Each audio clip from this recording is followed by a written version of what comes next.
Republican attorneys general from several different states are still angry about the fact that 2 months ago, DirecTV decided we're not going to renew the One America News Network's license, which, of course, as we know, means you're no longer on DirecTV. But Republicans are still mad about it, right? We want our right-wing propaganda, they tell us. We can't function without it. We don't know what to say. We have to get our daily marching orders from all of these various propaganda outlets.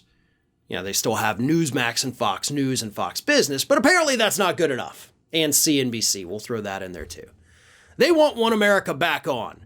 So, of course, led by indicted Texas Attorney General Ken Paxton, several other states have joined in, states that include the Republican AGs of Mississippi, Louisiana, Missouri, Montana, and South Carolina, and they have demanded DirecTV renew its carriage agreement with OWN and insist the decision to kick the conspiracy channel to the curb is clearly viewpoint discrimination and an attempt to silence conservative voices.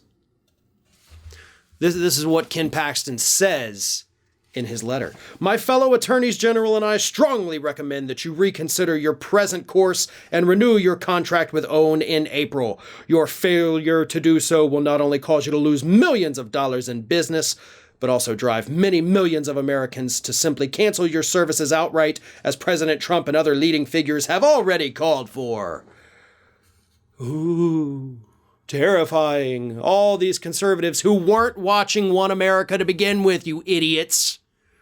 That was actually the big driving factor, right? As everybody remembers, AT&T, which, owns DirecTV, got in trouble because they had paid millions of dollars to get OWN, One America News, up and running, right? Essentially, they're the ones who made it into a thing. And once that was revealed, the public backlash came so much that DirecTV was like, all right, look, very few people are even watching the network anyway. We have the ratings data. Let's get rid of it and end this controversy. That's what happened. So sure, you can call that political pressure if you want. However, nobody forced them to do it. They made a decision as a private business to do it, which they have the legal right to do, end of story. But it wasn't just because of the public backlash. As I said, it was because nobody was watching it on DirecTV. Now, last time I checked, DirecTV has about 14 million subscribers. For the record, about 9 years ago, they had about 40 million. So they're already hemorrhaging users over at DirecTV. More and more people are going, cutting the cord. They're going wireless. I did a couple years ago. It was great. DirecTV bills are absolutely astronomical and ridiculous for what you get. I'm paying less than half that and get even more channels now through streaming services. It's wonderful. Saving a ton of money and you have more choices. Nobody cares about DirecTV. Hell, the only reason they probably still have those 14 million is because they still have that exclusive contract to run NFL Sunday Ticket. And once that expires at the end of this next football season, you're going to see millions more people drop it. I've spent way too much time, by the way, over the last couple years researching DirecTV and all of this. So yeah, I know a lot about what is happening at the network because I've been paying very close attention to them.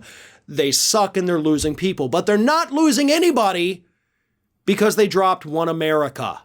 Sorry, that's just not a thing. And these Republican attorney generals can get all pissy if they want, but you're lying to everybody when you say, that they're attempting to silence conservative voices. Newsmax, Fox News, Fox Business, CNBC. There are plenty of conservative outlets on that network, far more than there are, quote, liberal outlets. The liberal outlets, I guess you could include MSNBC, which is more of a corporate liberal. And then, of course, you have Free Speech TV, which is a great network that doesn't get the love that it deserves.